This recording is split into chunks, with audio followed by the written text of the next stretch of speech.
last speaker, Lauren Tezak, is going to be talking about mixed shock in postpartum patient coming from the Texas Children's Hospital.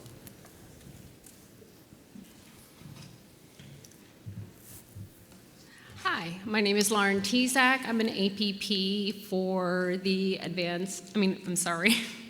for the, oh my gosh, I'm nervous. Can you tell this is my first presentation? So I work for the adult congenital.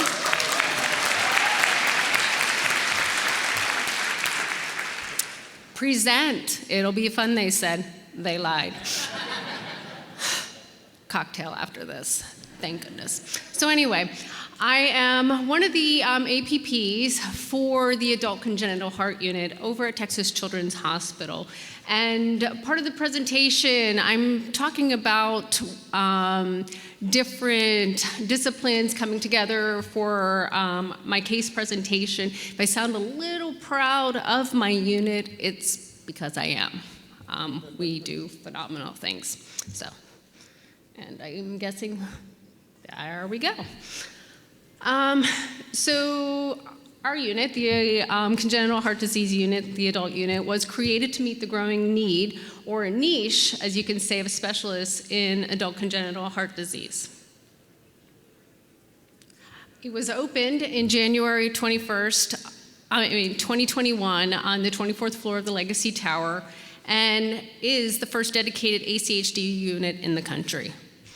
We are a 16-bed capacity unit. Our patients primarily stay in the same room throughout their duration. It doesn't matter if they're ICU, IMU, or floor status. They stay up in their room, unless they happen to be in one of the larger rooms that we may need for a sicker patient. So we are able to handle complex critical care patients, including direct transfers from the OR and advanced mechanical circulatory support. We do a decent amount of ECMO on our unit. Our ACHD ICU attendings and the APPs manage the ICU patients, and the ACHD hospitalists cover the IMU and floor patients. So quite by accident, we developed a relationship with the Pavilion for Women who take on many high-risk pregnant patients. COVID positive, pregnant women requiring ECMO, and additionally heart failure patients requiring mechanical circulatory support. Sometimes they were pregnant, which is almost as terrifying as this is. And, but a lot of times if we could get them to 32 weeks, we would do that and then have them sent over. So the primary services involved would be MFM, maternal fetal medicine, OBGYN. We had our congenital heart disease cardiology department, as well as our ACHD ICU, and CV surgery would always be involved with these patients.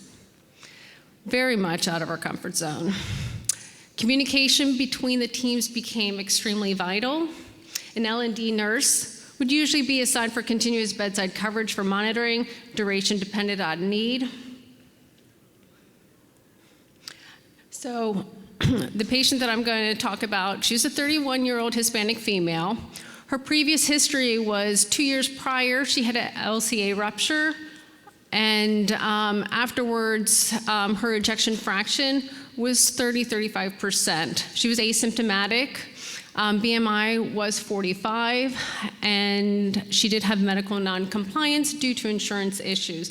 It wasn't that she was refusing to take the medication, she just wasn't able to get the medication based on lack of insurance. When she became pregnant, she then qualified for insurance coverage and started on carvedilol and Lasix right away and was following up regularly with cardiologist. She came to Pavilion for Women in decompensated heart failure in the setting of pregnancy with shortness of breath, which was greatly worsened with exertion, orthopnea, and dry cough. She was admitted at 29 weeks and 2-day gestational age, and at the time reported a good fetal movement, no leakage of fluid, vaginal bleeding, or contractions. Her echo at the time was about 30%, and she was already being diuresed, but we became much more aggressive. Her EF, about a week later, was 25%. At that point, she was 31 weeks gestational age. A week later, she underwent a scheduled C-section. Surgery itself was uneventful, and she returned to the unit afterwards. And keep in mind, if I wasn't clear, she was still over at the Pavilion for Women's. She was taken back to the OR later for concerns of bleeding. The nurse had noticed that she had marked increased vaginal bleeding. They estimated the blood loss to be at about 2 liters, and took her to the OR, and she went into a PEA arrest, intra-op requiring 3 cycles of epi with ROSC after 7 minutes. Consults were made to us, cardiology, and CV surgery. She was transferred to our unit at approximately 1 o'clock in the evening, which would be not quite post-op day 1, but it's easier to explain it that way. She was on low-dose epi for RV support.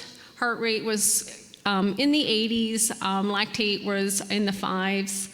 Hemoglobin was stable now, but mixed venous was 56%. Initially, she was mildly hypertensive overnight, but it did require increased epi overnight.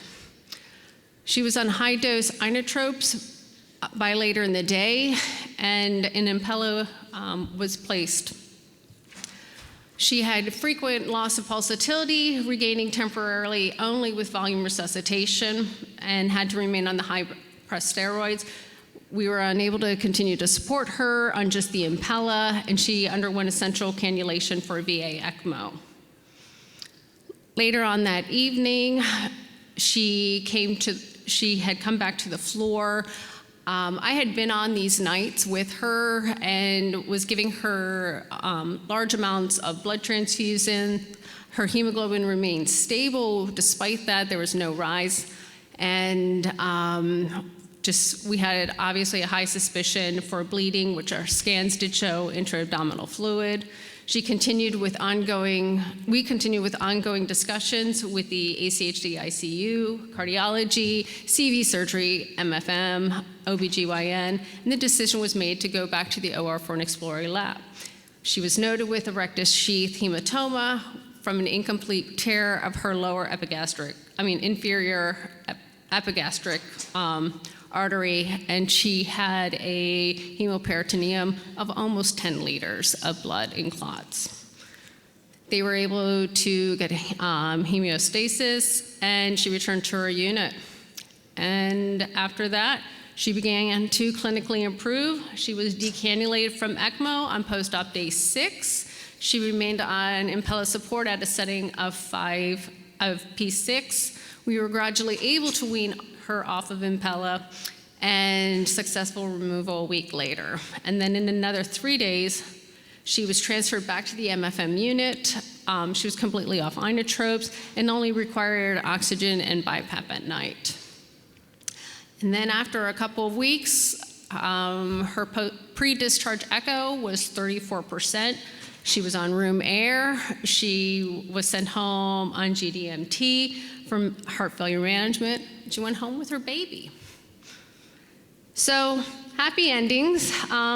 And the reason I chose to do this presentation was just to illustrate the complexities of heart failure in a perinatal postpartum population that was complicated by cardiogenic shock in conjunction with hemorrhagic shock. And often these patients have fatal outcomes. But this partnership with the ACHD ICU and cardiology department, as well as with the Pavilion for Women's, has shown to be successful since our opening in January of 2021, And since the beginning of our unit, we've had about 25 of these patients, and all of them have gone home with their babies.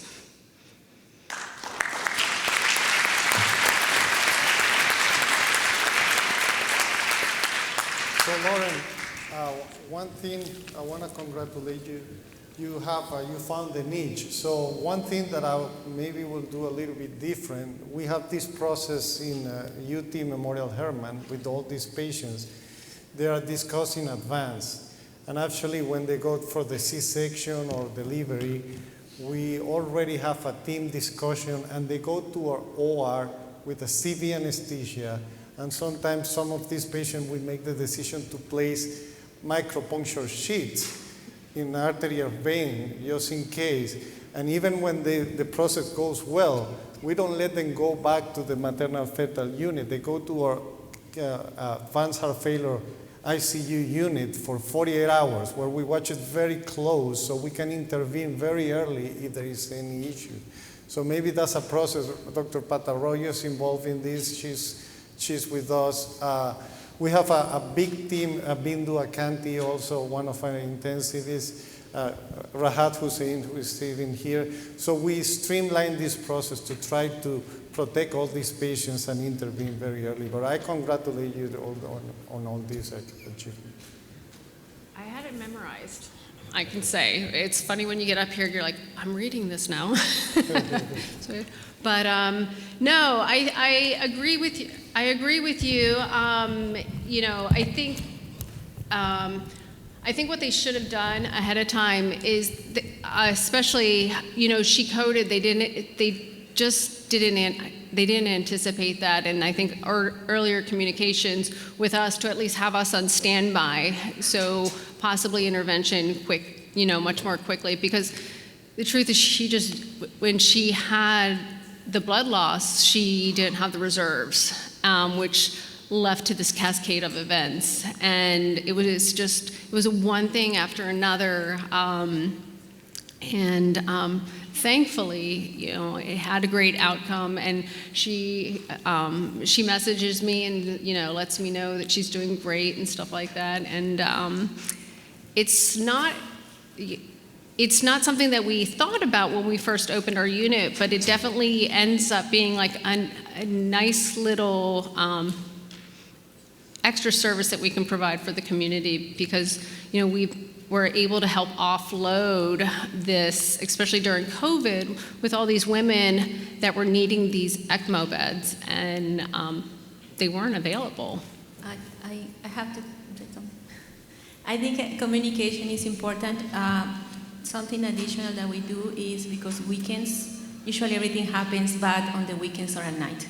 So we usually meet Fridays, and we do a Zoom conference between all the teams, and we have a plan of care if something happened during the weekend. So the on-call people know what is the plan, and in that way, if something happens, everybody is on the same page. Because obviously not the same doctors are going to be. Some of these patients are your patient probably are weeks, and sometimes once we detect something, we keep them until the pregnancy is done, and that can go from 2 weeks to 6 weeks through 3 months. So we always do Friday meetings to update on the situation and to have a plan for the weekend in case there's something happen. I think across the country, many people refer to this as cardio-obstetrics, and it can find a home. Here it found a home in the adult congenital intensive care unit, but it can be in any of the intensive care settings. And a commonality seems to be bringing these incredible perinatologists, intensive care, women's medicine physicians into the fold of acute care cardiology. And it's really a lot of fun, and it's very stimulating. They're the scary patients, but, you know, they've been kind of the most rewarding Right. patients. It used to be true that you would hear, no, you can't do that because she's pregnant, it's not good for the baby. And so there was a boxing in that came about from a more casual interaction. But when you really build a team around it, you melt down those barriers and possibilities emerge, which is really exciting. Yeah, Well, and I'll you know, mention 2 things actually.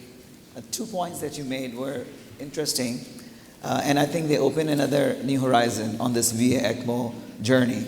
Obviously, the VA ECMO was placed on a patient who was in hemorrhagic shock. Have we done that? Yes. I mean, we have done that, and with good success. Literature is scarce, as we know. And the other question and point I wanted to make, which was great, is that you did go on a central VA ECMO on a patient with ejection fraction of 35%, not knowing the end point result. You know, that's kudos to you guys, because you would probably rather think about what would be the endpoint on that situation, right? So if you're doing a VA ECMO, so great that she recovered, and she still has an ejection fraction of 35%. Yeah. But these are things that also we consider. But kudos to you guys, great job. Yeah, but we you have were- opened two great questions here to this forum. That should we do this? Great. Joel Harden, one last comment. Joel Harden from the Emory Adult Congenital Program, and you can have my drink tickets tonight. You did great. I needed the drink before, I think. Okay.